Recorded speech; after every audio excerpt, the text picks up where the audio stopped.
The other big thing that separates a great result from a mediocre one is the brief you give Claude.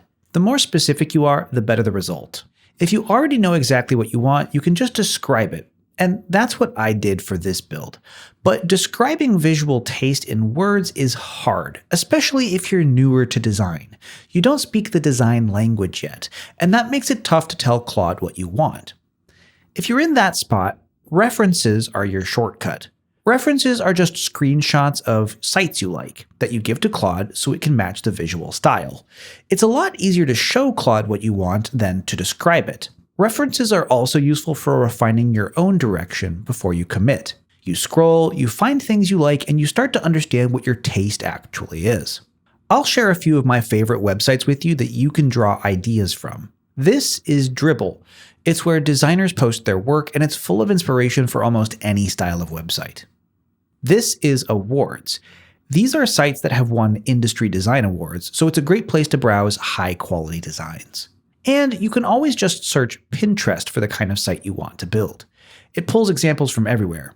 Here, I searched for Modern Website Design Restaurant. I've included links to all of these in the description below. Find 3 to 5 sites you like and save screenshots of them. You're not copying these sites. Instead, you're showing Claude what you like and how you want your own design to end up. For my build, I'm creating a website for a restaurant in Seattle. Here's the prompt I used. This is the whole video in a single sentence. /UI-UX-Pro-Max is how we call the design skill we just installed. Then we type out the brief for the AI. The trick to making this work is this last line. Ask me clarifying questions. That's the line that makes Claude stop and think before it starts building.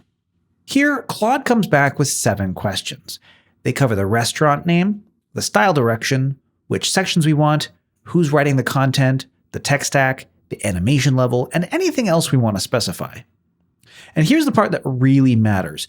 Claude offers 3 style directions to choose from: a Manhattan steakhouse with dark, moody energy, a Pacific Northwest modern look, or a classic old-school chop house. It's giving you the menu of style options. I picked dark, moody luxury, but with Pacific Northwest grounding, so it doesn't look like a Manhattan steakhouse. 5 sections total, no gallery, no booking system, just a single page that scrolls all the way through. This is the most important moment in the entire build. The answers you give here become the entire site. The more specific you are at this stage, the less you'll have to fight Claude later to make revisions. Really take your time to answer the questions thoughtfully. Then, send to watch the magic begin. Now Claude reads the brief, and it takes about 3 minutes before it writes a single line of code. Then it spends another 4 or 5 minutes or so actually building. So I'll skip ahead to the fun part, the reveal. And there it is. This is already better than most AI website demos I've seen, and we haven't even started polishing yet.